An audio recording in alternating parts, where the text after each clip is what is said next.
해마다 연말이 되면 많은 생각을 갖게 합니다. 지혜로운 사람들은 지나온 시간을 되돌아보면서 마음을 가다듬고 다가올 새해를 준비하곤 하지요. 과거와 현재와 미래를 생각한다는 말씀입니다. 예수를 믿는 우리들도 자신의 삶을 뒤돌아보면서 현재와 미래를 생각하는 영적인 안목이 필요하다 하는 생각을 갖습니다. 에베소서 5장은 하나님의 자녀가 어떠한 정체성을 가지고 있어야 하고 앞으로 어떠한 자세를 가지고 살아야 하는지를 정확하게 알려주고 있습니다. 당시의 에베소 교인들은 예수님을 믿으면서 구별된 삶을 살지 못했습니다. 불신자들과 크게 다르지 않았다 하는 얘기입니다. 바울은 그들을 향해서 예수를 믿고 하나님의 자녀가 된 사람들의 삶은 이렇게 살아야 된다 하는 것을 가르쳐주고 있습니다. 오늘 말씀을 통해서 하나님의 자녀의 과거와 현재와 미래를 조명하면서 은혜를 받고자 합니다. 저와 여러분의 과거와 현재와 미래의 영적인 상태를 통해서 오늘 우리들의 정체성을 다시 한번 확인하는 거룩한 시간 되기를 바랍니다. 첫째로 우리의 과거 모습은 어떠했을까요? 8절 앞부분을 보세요. 너희가 전에는 어두움이더니, 우리가 전에는 어둠에 속했다는 거예요. 구원받기 이전의 상태를 말해주고 있는 거죠. 이것은 과거의 죄인이었다. 저와 여러분은 과거의 죄인이었다. 이걸 지금 설명해주고 있는 겁니다. 아담과 하와가 에덴 동산에서 마귀의 유혹에 넘어가서 선악과를 따먹지요. 그 이후로 영적으로 하나님과 단절이 됩니다.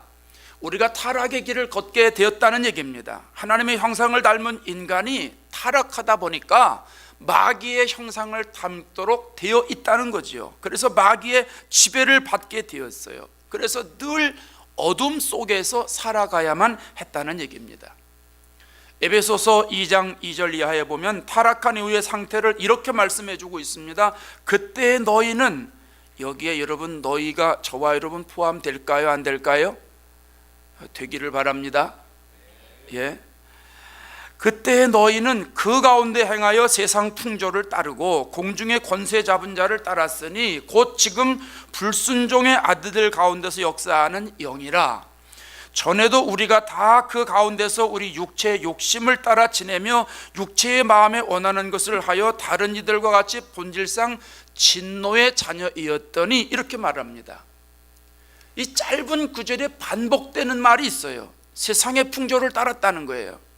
공중 권세 잡은 자를 따랐다는 거예요. 육체의 욕심을 따라 지냈다는 거예요. 마음에 원하는 대로 살았다는 거예요. 한마디로 뭐예요? 육신이 원하는 대로 살았다는 얘기입니다. 사람은요, 하나님과 교통하면서 지내도록 창조되었어요. 거룩하게 구별되게 살아가도록 만들어졌어요. 하나님의 아가페 사랑에 충만해서 하나님과 영적인 교제를 누리면서 살도록 되어 있는데, 죄를 지음으로 인해서 자기 중심적으로 살게 되었다는 거예요. 먹음직하고 보암직하고 탐스러운 것에 우리의 초점을 맞추면서 살게 되었다는 얘기입니다. 왜 이렇게 됐습니까? 끝절에 뭐라고 그래요? 3절 끝부분에 본질상 진노의 자녀이기 때문에. 태어날 때부터 마귀의 자녀라는 거예요. 여러분, 진노의 자녀는요, 마귀의 자녀를 말하는 거예요. 본질상 태어날 때부터 마귀의 자녀라는 거예요. 시편 51편 5절에 그랬죠. 내가 죄악 중에 출생하였으며 어머니가 죄 중에서 나를 잉태하였나이다. 마귀가 세상의 공중권세를 잡고 있기 때문에 죄악 중에서 사람들이 태어난다는 거예요. 죄악 가운데서 살아간다는 거예요. 죄악 가운데서 마귀가 시키는 대로 살게 된다는 거예요. 그래서 마귀의 종노릇하면서 우리가 계속 살게 됐다는 거죠. 이제는요, 죄 짓는 것이 하도 익숙해져 가지고 죄에 묻혀 살다 보니까 죄가 몸에 배어가지고 이제는 죄 짓는 것도 모르고 죄를 지면서 살아간다는 거예요. 이게 오늘 우리의 과거의 모습이라는 거예요. 오늘 우리들의 과거의 모습, 이렇다는 거예요. 어떤 사람들은 이거 잘 인식하지 못하기도 하지요. 또 어떤 사람들은 잘 인정하려고 그러지도 않아요. 그러나 죄인의 모습에서 나타나는 열매를 보면 인정하지 않을 수 없을 거예요. 쉽게 이해할 수 있을 거예요. 나무는요 열매로 알잖아요. 나무는 열매로 알아요. 우리에게서 그러면 어떤 열매들이 그동안 나타났습니까? 갈라디아서 5장 19절 이하의 육체의 예를 얘기를 하는데, 음행과 더러운 것과 호색과 우상숭배와 주술과 원수 맺는 것과 분쟁과 시기와 분냄과 당짓는 것과 분열함과 이단과 투기와 술취함과 방탕함과. 여러분 중에서 여기에서 나는 제외다, 나는 여기에 해당되는 사람이 아니다 하는 사람 혹시 있으세요? 없을 거예요. 없을 거예요. 여러분 보세요. 선한 일은요 배워도 안 돼요. 정말 선한 일은 배워도 안 돼. 근데 악한 일은 배우지 않아도 왜 이렇게 잘 돼요? 정말 옳은 일은요 그렇게 배우고 그렇게 배우고 그렇게 훈련을 받아도 이게 잘 안 돼요. 근데 옳지 않은 일은요, 남 흉보는 일은요, 잘못된 일은요, 훈련소에 가서 훈련 한 번도 안 받고요, 트레이닝 한 번도 안 받고요, 책 한 권 안 읽었는데도 왜 이렇게 잘 돼요? 그거는 너무너무 잘 되는 거예요. 저희 큰아이 얘기 좀 할게요. 큰아이가 서너 살 때 얘기인데, 제가 첫 목회제를 한국의 시골에서 했어요. 그럼 밖에 나갔다가 집에 들어가니까 저희 집에 조그만 방이 있는데 그 방에서 웅성웅성 소리가 나는 거예요. 뭔 소린가? 잘 들어보지 못한 소리가 들려요. 그래서 뭔 소린가 하고 살짝 들어봤더니 누가 막 욕을 하고 있어요. 누군가 가만히 들어보니까 아이고 우리 큰아들이요. 우리 큰아이가 방에서 아무도 없는데 혼자 막 중얼중얼하고 욕하는 거예요. 그래서 내가 이제 문을 열고선 들어가 가지고 야, 너 이거 지금 무슨 얘기인 줄 아니? 그랬더니 얘가 무슨 말인지 모르는 거예요. 욕을 하면서도 무슨 말인지 몰라요. 그 너 이거 어디서 배웠었더니 아빠 오늘 형아들이 노는데 계속 이렇게 말했어. 동네 형들이요 놀면서 그냥 욕을 하면서 놀았다는 거예요. 그냥 본인이 서너 살 때니까 무슨 말인지도 모르고 형들이 그렇게 얘기하니까 그냥 몇 번 듣고서 머리에 싹 각인이 된 거예요. 그리고 가만히 있으면 되지 왜 집에 와서 연습을 해. 흉내 내는 거죠. 사실 형들 흉내를 내는 거예요. 그래서 그 나쁜 말이니까 그러면 안 된다, 그런 말은 자꾸 하면 안 되는 거야. 그랬더니 애가 이제 아, 그 나쁜 말이라구나. 그 다음부터 안 하게 됐어요. 7살 때 이제 미국에 왔습니다. 그래서 제가 이제 교회를 개척하면서 초기에 마땅히 교인들이 모일 데가 없으니까 거의 웬만하면 다 저희 집으로 왔어요. 성도들이 저희 집에 자주 오면서 제가 고민이 생겼어요. 저희 집에 오신 분들은 알지만은요, 책상이 리빙룸에 있습니다. 아이들 책상을 리빙룸에다 놓고 컴퓨터를 거기서 하게 만들었어요. 여러분 방에다가 놓지 마십시오. 중요한 겁니다. 그냥 성도들이 오면은요, 얘가 컴퓨터하고 공부하고 뭐 하다가 책상에 있다가 미국식으로 인사를 하는 거예요. 입만 열어지는 거예요. 입만. 문 열고 들어오면은 안녕하세요. 그러고 그냥 거기서 앉아 또 하고요. 또 이제 하고서 이제 교인들이 가면은요, 그냥 나갔다가 나가는 척했다가 안녕하세요. 그러고 빨리 와가지고 또 하고요. 이게 이러는 거예요. 여러분, 아이들의 잘못입니까? 부모의 잘못입니까? 잘 모르시나요? 교육학에서는 그런 말이에요. 문제 아이는 없다. 문제 부모가 있을 뿐이다. 아이들에게 발생되는 모든 문제는 전부 부모 탓이에요. 부모가 안 가르쳤기 때문에, 부모가 본을 못 보였기 때문에. 그 일은 안 되겠다 싶어가지고요, 제가 불러다 놓고 얘기를 했어요.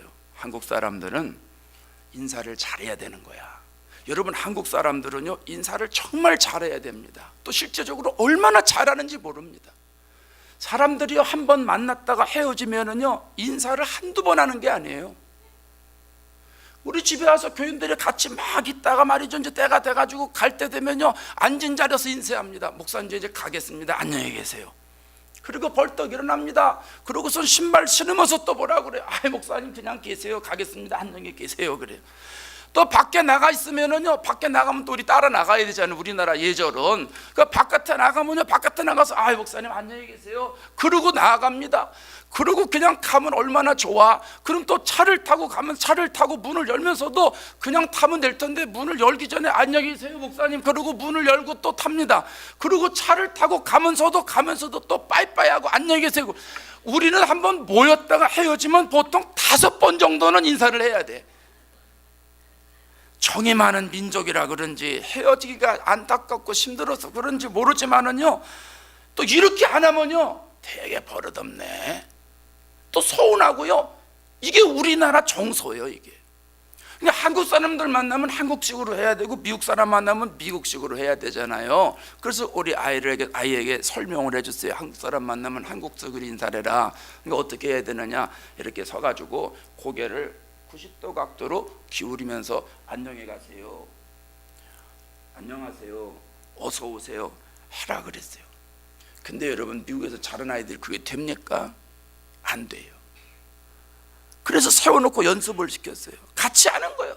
같이 쟤하고 저하고. 자, 누가 온다, 집사님 들어오신다, 안녕하세요, 시작. 안녕하세요.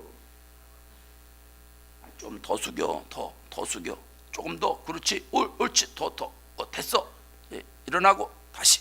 자, 이제 또 가신다. 안녕히 가세요. 자, 안녕히 가세요, 시작. 안녕히 가세요. 조금 더 숙여, 옳지, 조금 더. 연습은 확실히 해야 되거든요. 그래가지고 90도 각도로 인사하는 거를 가르쳤어요. 열심히 가르쳤습니다. 하여간 열심히 가르쳤어요. 여러분, 선한 거는 가르쳐도 잘 안 돼요. 근데 악한 거는 가르치지 않아도 너무너무 쉽게 되는 거예요. 여러분, 저희 큰아이만 그랬겠죠? 여러분은 안 그랬겠죠? 아니요, 별반 차이 없어요. 저도 그랬고 여러분도 그랬어요. 젊을 때, 어릴 때 저나 여러분이나 동일한 과정을 겪으면서 다 자랐다는 거예요. 이게 타락한 인간의 본성이라는 거예요. 이게 원죄의 영향이에요. 이게 우리의 과거의 모습이에요. 과거의 모습. 요즘 들리는 얘기는 우리나라 젊은이들이 역사의식이 없대요. 역사를 알아야 미래가 있는 거거든요. 역사의식이 없는 민족은 오래가지 못한다는 게 이게 정설입니다. 그래서 역사의식이 대단히 중요한 거예요. 근데 우리나라가 역사의식이 없다는 거예요. 유교가 언제 발생됐느냐 모른다는 거예요. 누가 일으켰느냐 모른다는 거예요. 관심 없다는 거예요. 얼마나 오랫동안 전쟁이 됐느냐 모른다는 거예요. 역사성의 결여. 전쟁이 일어난 지 100년도 안 됐는데 젊은 사람들이 모른다는 거예요. 왜 그럴까요? 가르치질 않아요. 가르치지 않으니까 배우질 않는 거예요. 배우질 않으니 역사의식이 있을 수가 없는 거예요. 결국 어떻게 돼요? 미래가 없는 거예요. 역사가 없는 사람들이, 역사의식이 없는 사람들이 무슨 미래가 있고 그런 사람들에게 세계에서 뭘 맡기겠습니까? 그래서 우리나라가 걱정이라는 거예요. 과거에 잘했던 못했던 역사의식이 있어야 되는 거예요. 잘한 것은 계속 발전시키면 되는 것이고 못한 것은 돌이키면서 책임 있게 사과하고 회개하고 잘하면 되는 거예요. 그래서 책임 있는 국면을 만들어야 나라가 잘 되는 것이고 세계 경제에, 세계 정치에, 세계 철학에, 문학에 다 이바지하게 되는 거예요. 예수 믿는 사람들도 과거 역사를 알아야 돼요. 여러분이 좋든 싫든 영적으로 우리의 과거를 바로 알아야 현재를 바로 인식할 수 있고 올바른 미래가 우리들에게 펼쳐지는 거예요. 과거를 인식하지 못하는 예수 믿는 사람들이 무슨 현재가 있겠어요? 과거를 모르는 사람들에게 무슨 미래가 있겠어요? 천국이 있어요? 어림도 없지요. 과거의 자기의 영적인 상태를 모르는 사람이 어떻게 지금 예수를 잘 믿을 수가 있고, 과거의 영적인 상태를 모르는 사람이 어떻게 천국을 바라볼 수 있습니까? 꿈도 꾸지 못하는 거예요. 그래서 오늘 우리들에게는 우리의 과거가 어떤 존재였던가 하는 게 너무너무 중요하다는 거죠. 우리의 과거의 영적인 상태가 어떤 상태였는지. 우리는 과거 영적으로 어둠에 속했던 사람들입니다. 세상의 풍조를 따랐던 사람들입니다. 공중의 권세를 잡고 살았던 사람입니다. 육체의 욕심을 따라 지냈던 사람입니다. 내 마음이 원하는 대로 살면서 지냈던 사람입니다. 태어날 때부터 마귀의 자녀였습니다. 죄인이었단 말입니다. 이렇게 죄 짓는 짓만 하다가 나중에 어디 갈 사람들이에요? 지옥 갈 사람들이에요. 이것이 우리의 과거 모습이에요. 인정하시면 아멘 하십시다. 둘째로 우리의 현재 모습은 어떠할까요? 8절 중간에 보세요. 이제는 주 안에서 빛이라. 할렐루야. 예, 저 얼굴에 좀 화색이 좀 도세요. 예, 피세요. 우리는 주 안에서 빛이라. 현재 우리의 영적인 상태, 우리는 이제 빛의 세계가 이제 열려진 거예요. 이것을 뭐라고 그래요? 의인이 되었다는 거죠. 우리는 지금 현재 우리의 상태는 뭐예요? 의인이에요. 믿음으로 의인된 사람들이에요. 여러분이 짧은 구절인데요, 전에는 어둠이더니 이제는 주 안에서 빛이라. 이 짧은 구절이 여러분 엄청난 반전이 일어나지 않아요? 어둠에 속한 사람은요 빛이 되지 못해요. 어둠의 자녀가 어떻게 빛의 자녀가 될 수 있어요? 본인 노력으로 할 수 있어요? 우리가 어둠에 속한 사람들이었잖아요. 방금 말씀드렸잖아요. 우리는 어둠에 속한 사람들인데 갑자기 주님이 뭐라고 그래요? 우리는 빛이라는 거예요. 빛. 여러분 누구 때문에 빛이 될 수 있어요? 예수님 때문에. 할렐루야. 예수님 때문에. 세례 요한이 이런 고백하잖아요. 나는 빛이 아닙니다. 나는 이 빛에 대해서 증거하러 온 사람입니다. 그러면서 요한복음 1장 8절에 뭐라 그래요? 참빛 곧 세상에 와서 각 사람에게 비추는 빛이 있었나니. 여러분 이 빛이 누구예요? 예수님이에요. 참빛이 예수님이에요. 그래서 예수님 자신도 뭐라 그래요? 나는 세상의 빛이라. 요한복음 8장 12절에 나는 세상의 빛이라 그랬어요. 요한복음 12장 46절에 나는 빛으로 세상에 왔다 그랬어요. 여러분 우리가 과거의 죄인이라고 그랬잖아요. 죄 지으면 어떻게 돼요? 죽어요. 죄의 삭은 사망이에요. 그 죄 지은 사람은 다 죽어요. 그래서 누군가 구원해 줘야 돼요. 근데 사람이 사람을 구원하지 못해요. 죄인이 죄인을 어떻게 구원할 수 있어요? 죄가 없으신 분이 죄를 구원할 수 있는 거예요. 그래서 죄가 없으신 예수님이 이 땅에 오신 거예요. 이게 성탄절 아닙니까? 예수님이 이 땅에 오셔서 어떤 일을 하셨어요? 십자가에서 물과 피를 다 쏟으시고 돌아가셨어요. 피 흘림이 없이는 죄사함이 없기 때문에 예수님이 나를 대신해서 내 죄를 대속해 주시기 위해서 죽으신 거예요.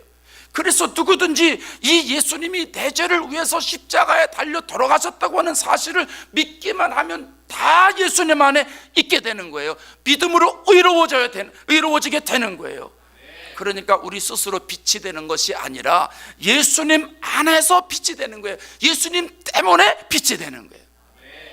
여러분 이 말은요 충격적이에요. 충격적이에요. 어마어마한 얘기예요. 태어날 때부터 마귀의 자녀였던 사람들이 이 땅에서 육신을 입고 살 때 육신의 욕심을 따라 살아가는 사람들인데 예수 믿는 것 하나밖에 없는데 구원받았다는 거예요. 믿음으로 의로워졌다는 거예요. 주님 안에서 빛이 되었다는 거예요. 그래서 이 땅에서 빛으로 살다가 하나님이 우리를 인바이트 하실 때 우리는 영원한 천국에 가게 된다는 거예요. 얼마나 놀라운 일이에요. 좀 놀라운 얘기라면 좀 놀라기라도 좀 하세요. 내 과거의 정체성을 아는 사람이라면, 내가 과거에 어떤 사람이다 하는 걸 아는 사람이라면 여러분 이 말씀을 들을 때 심장이 벌렁벌렁 해야 되는 거예요. 그래서 예수님이 우리를 뭐라고 그러세요? 마태복음 5장 14절에 너희는 세상의 빛이라. 너희는 세상의 빛이라. 따라합시다. 너희는 세상의 빛이라. 우리가 세상의 빛이라는 거예요. 그래서 산 위에 있는 동네가 숨기지 못한다는 거예요. 생명의 빛인 예수님의 빛이 우리를 통해서 반사되는 것이지요. 예수님께서 주시는 빛으로 인해서 어떤 일이 일어나요? 숨길 수가 없는 거예요. 아무리 산 위에 있는 동네가 있다 할지라도 여러분 햇빛이 뜨면 다 비치잖아요. 다 보이잖아요. 우리가 예수님 안에서 빛이기 때문에 우리 안에 예수님의 빛이 들어오기 때문에 우리에게 나타나는 현상이 뭐예요? 어두움이 물러간다는 거예요. 어두움이 물러가요. 생명의 빛이신 예수님이 우리 안에 들어오면 우리 안에 있는 어둠의 세력이 다 비춰지는 거예요. 그런데 어둠의 세력이 내 안에 있을 수가 없어요. 죄와 불의가 물러가는 거예요. 거짓과 술수가 물러가는 거예요. 탐욕과 거짓이 쫓겨나는 거예요. 심지어는 이기심, 불신, 교만, 미움, 갈등, 이 모든 것들이 쫙 물러가는 거예요. 질병도 물러가요. 불행도 물러가는 거예요. 좌절도 물러가는 거예요. 절망도 물러가는 거예요. 생명의 빛이 우리 심령에 들어오기 때문에 내 안에 그동안 숨겨져 있는 더럽고 추하고 악한 이 모든 냄새 나는 것들이 싹 물러가는 거예요. 전부 다 물러가는 거예요. 히브리서 4장 12절에 하나님의 말씀은 살았고, 하나님 말씀이 살아있대요. 활력이 있대요. 좌우의 날선 어떤 검보다 예리하대요. 그래서 혼과 영과 관절과 골수를 찔러 쪼개까지 하고 사람의 마음의 생각과 뜻을 전부 다 판단한다고 그랬어요. 여러분, 말씀이 우리 안에 들어오면, 말씀이 생명이니까, 빛으로 오신 예수님이 말씀이고 말씀이 빛이고 말씀이 생명이니까 다 동격이에요. 말씀, 빛, 예수님 전부 동격이에요. 그 말씀이 우리 안에 들어오면 어떻게 돼요? 혼을 쪼개요. 우리의 도덕적인 가치 기준을 새롭게 만들어준다는 거예요. 영을 쪼개요. 우리를 구원시킨다는 거예요. 관절과 골수까지 찔러는 거예요. 그래서 말씀이 들어오면 건강한 거예요. 육체의 마음의 생각을 판단하는 거예요. 마음의 생각, 감정까지도 컨트롤 하시는 거예요. 마음의 뜻을 판단하는 거예요. 우리의 이성까지도 하나님의 말씀이 컨트롤 하시는 거예요. 그러다 보면 어떻게 됩니까? 13절에 뭐라고 그래요? 지으신 것이 하나도 그 앞에 나타나지 않음이 없고, 세상의 모든 것들이 하나님의 말씀 앞에 나타나지 않는 게 없다는 거예요. 생명의 빛으로 쫙 비춰주니까 숨기질 못하는 거죠. 그래서 나중에는 어떻게 돼요? 만물이 벌거벗은 것 같이 드러나느니라. 하나님의 빛 가운데 벌거벗은 것처럼 모든 게 드러난다는 거예요. 여러분, 병원에 가서 CT 촬영하고 초음파하고 MRI 촬영하잖아요. 그러면 그 기계에 의지해서 사람이 모든 걸 촬영하면 내 안에 있는 거, 눈으로는 안 보이는데 내 안에 있는 거, 혈관 조직, 세포 조직, 관절 조직, 현대의학으로 할 수 있는 모든 것들은 전부 다 드러납니다. 뭐든지 다 드러납니다. 하나님의 말씀이 나에게 들어오면, 예수님의 빛이 나에게 들어오면 내가 알지 못하는 영적인 세계가 전부 다 드러나게 되는 거예요. 전부 비춰지게 되는 거예요. 그래서 내 안에서 어떤 역사가 일어납니까? 예수 믿어야 되겠구나. 내가 죄인이구나. 이 죄 해결해야 되겠구나. 믿음으로 의인이 되어야 되겠구나. 이 마음이 생겨지게 된다는 거예요. 그래서 이 의식을 갖게 되면 예수 붙잡지요. 이 생각을 갖게 되면 예수님 없이는 못 살지요. 여러분, 내 안에 CT 촬영, MRI 촬영해가지고 안에 뭐 병균이 생겼습니다. 나쁜 게 생겼습니다. 암덩어리가 생겼습니다. 아는데 어떻게 가만히 데리고 사시오? 내 안에 병균이 지금 심각한 상태인데 촬영을 해가지고 알고 있는데, 알고 어떻게 그걸 키우고 살아요? 어떻게 친구를 붙잡고 살아요? 빨리 수술해가지고 없애버리든지 어떤 방법을 해야 될 거 아니겠어요? 하나님의 빛이 내 속에 들어오면 내가 안에 영적인 것이 다 보인다는 거예요. 그래서 예수님을 믿어야 되겠다고는 생각을 갖게 되는 거예요. 초대교회를 보세요. 베드로가 설교하잖아요. 주님께서 생명의 길을 내게 보이셨습니다. 그런데 여러분이 예수님을 십자가에 못 박아 죽였습니다. 그런데 하나님이 예수님을 사망 고통에서 살려주셨습니다. 하나님이 예수님을 주와 그리스도가 되게 하셨습니다. 여러분, 예수 믿어야 됩니다. 이 설교를 베드로가 하잖아요.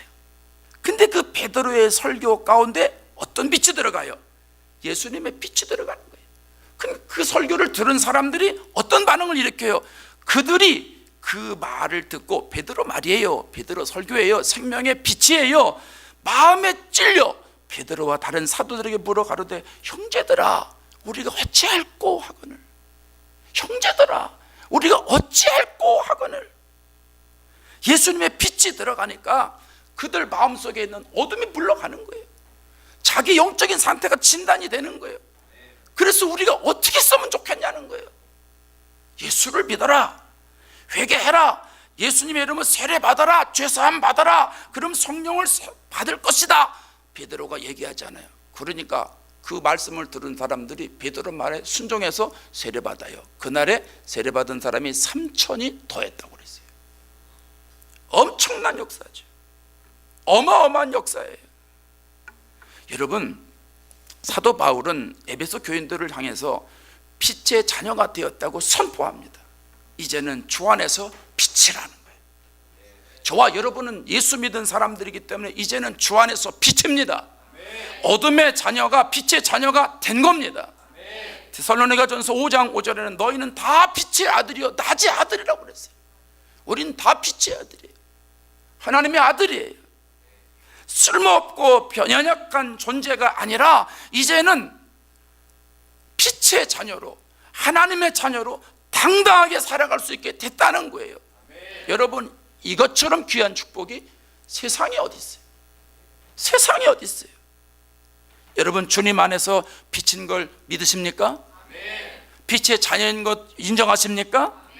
이제는 믿음으로 의인이 되신 것을 여러분 감사하시기 바랍니다. 믿음의 주이신 예수님을 바라보고 앞으로는 기쁘게 살아가시기 바랍니다. 우리가 이제 그런 존재이기 때문에 현재 우리가 어떻게 신앙생활을 해야 되는가, 이거 금방 나오잖아요.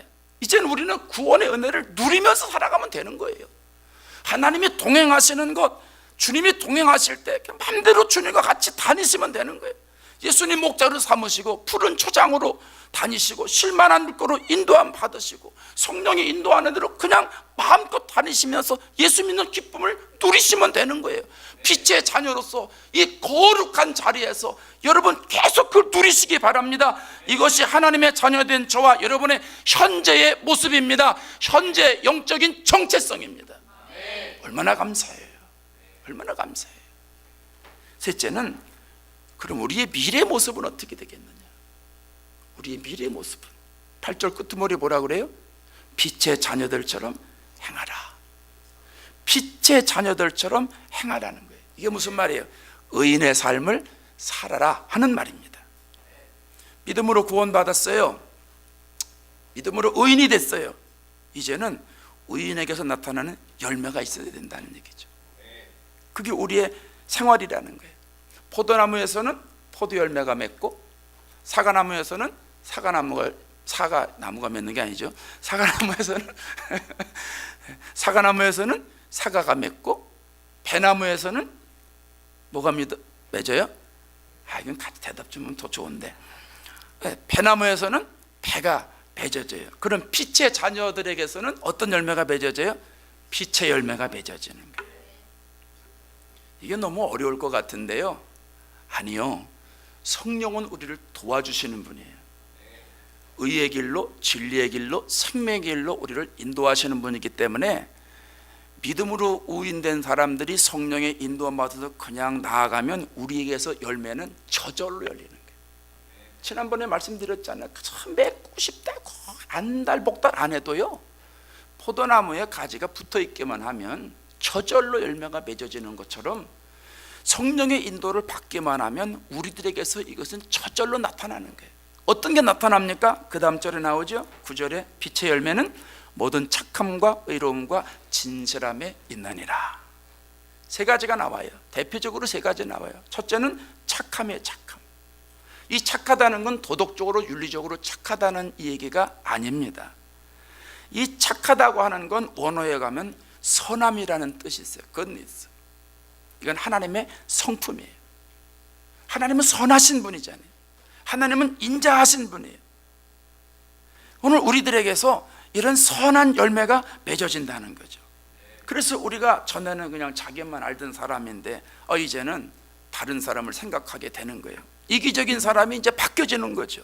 그래서 다른 사람 만날 때 어떻게 돼요? 그들의 고통에 같이 참여하게 되고, 어려운 것들을 자꾸 격려하게 되고, 다른 사람들에게 유익한 것이 무엇인지 자꾸 살피게 돼요. 나만 바라보던 사람에서 이제는 하나님의 마음을 품고 하나님의 선하심을 가지고 이웃들을 돌보고 이웃들을 사랑하고 이웃을 축복하는 사람이 된다는 거예요. 하고 싶어서 돼요? 아니요, 저절로. 따라합시다. 저절로 된다는 거예요. 저절로. 두 번째 나오죠. 두 번째는 뭐예요? 의로움이라는 거예요. 의로움. 이 의로움은 기준이 하나님이에요. 그래서 하나님이 보실 때 의로움이에요. 하나님의 옳고 그름, 이걸 얘기하는 거예요. 여러분, 하나님은 뭘 싫어하시죠? 죄를 싫어하세요. 그러니까 다시는 죄에 얽매이지 않는 거죠. 그래서 이제는 하나님이 보실 때 옳은 게 뭘까? 하나님이 기뻐하시는 게 뭘까? 이걸 자꾸 생각하게 된다는 거죠. 그전에는 어떻게 우리가 살았어요? 자기의 편견이나 선입관 가지고 살았죠. 참 세상 눈치 많이 봤잖아요. 사람들 눈치도 많이 보고 가치 판단의 기준이 늘 바뀌어요. 늘 환경에 따라 바뀌고 사람에 따라 늘 바뀌었는데 이제는 가치 판단의 기준이 딱 고정되는 거예요. 누구에게로? 하나님에게로. 하나님이 옳다 그러면은요 그냥 하는 거예요. 하나님 말씀이 이거는 옳은 길이야 그러면 그냥 하는 거예요. 시대의 조류에 흔들리질 않아요. 아이 뭐 적당하게 살면 되지, 수단과 방법을 통해서 그죠? 그냥 대충 하면 되지. 이게 통하지가 않는 거예요. 이제는 믿음으로 의인된 사람들은요 이제 하나님께서 정말 옳게 생각하고 말씀하시는 거 그것만 붙잡고 살아가는 거예요. 주님 말씀이 이렇다 그러면 그저 그 말씀대로 살아가는 거예요. 이런 역사가 우리들에게 이루어진다 하는 말씀입니다. 세 번째는 어떤 거예요? 진실함이라는 거예요. 진실함은 설명 안 해도 여러분 우리가 금방 들어오잖아요. 감추는 게 없는 거예요. 속이는 게 없는 거예요. 위선적인 게 없는 거예요. 투명하다는 거예요. 겉과 속이 같다는 거예요. 동일하다는 거예요. 변함이 없다는 거예요. 세상은 두 마음 품은 자들이라고 그랬어요. 야고보서 4장 8절에 두 마음을 품은 자들이라고 그랬어요. 세상은 다 두 마음을 품는데 예수 믿는 사람들은 하나님의 빛이 나에게 들어옴으로 인해서 이제는 두 마음이 없어요. 하나님의 마음을 품는 거예요. 너희 안에 이 마음을 품으라 곧 그리스도 예수의 마음이지. 그 예수님의 마음을 우리가 품게 된다는 거예요. 나다나엘을 예수님이 보시고 뭐라 그랬어요? 그 속에 간사한 것이 없도다 그랬어요. 간사하다는 게 뭐예요? 두 마음이 없다는 거예요. 진실하다는 거예요. 나다나엘은 진실하다는 거예요. 여러분 생각해 봐요. 빛의 열매는 착함과 의로움과 진실함이라고 그랬어요. 저와 여러분들이 이렇게 앞으로 살아가는 거예요. 예배 끝나고 나서부터 이런 열매가 저절로 맺어지는 거예요. 또 내일도 맺어지는 거예요. 내년도 맺어지는 거예요. 사실 내년이요 기대돼요. 내년도 기대돼요. 왜? 우리에게 이런 역사가 있으니까. 우리 그리스도인의 정체성의 미래가 어떤 역사가 일어나요? 이런 역사가 일어나는 거예요. 기가 막히잖아요. 그러니까 사실 내년이 기대되는 거예요. 저는 여러분의 삶도 기대됩니다. 여러분 우리가 예수님의 말씀을 기억하고선 내가 정체성이 앞으로 이렇게 될 것이라고 하는 걸 생각하고선 우리가 모든 일을 할 때 하나님의 마음을 가지고 정말 선하게 하고 하나님의 뜻대로 의롭게 살아가고 하나님이 옳게 여기시는 것 진실한 마음을 가지고 여러분 그렇게 신앙생활을 해보세요. 나중에 여러분을 만난 사람들이 여러분을 평가할 때 그 사람은 참 진실한 사람이었어. 그 사람은 정말 의로운 사람이었어. 그 사람은 정말 예수 믿는 사람이었어. 그 사람에게서 예수님을 보는 것 같았어. 그 사람에게서 하나님의 역사를 경험하는 것 같았어. 이런 축복의 말을 듣고 싶지 않으십니까? 오늘 예배드리는 저와 여러분에게 이런 놀라운 은혜가 있기를 바랍니다. 사랑하는 여러분, 한 해가 지나갑니다. 우리가 세밋에 서 있습니다. 하나님의 자녀의 과거와 현재의 미래의 정체성을 우리가 생각해 보았습니다. 우리는 전에는 어둠이었어요. 죄인이었어요. 그러나 예수 믿고 의인이 되었어요. 믿음으로 의인이 되었어요. 우리의 앞으로 미래의 모습은 빛의 자녀들처럼 행하게 되는 놀라운 의인의 삶이 주어지게 될 것입니다. 오늘 이 말씀을 마음에 담고 과거는 과거대로 인식하고 현재는 현재대로 받아들이고 미래는 미래대로 기대하면서 하나님을 의지하고 예수님을 의지하고 나아가셔서 하나님께 영광을 돌리시고 하나님이 저와 여러분을 통해서 계획하신 모든 일들을 다 이루시는 축복을 받으시길 주의 이름으로 축복합니다. 기도하겠습니다.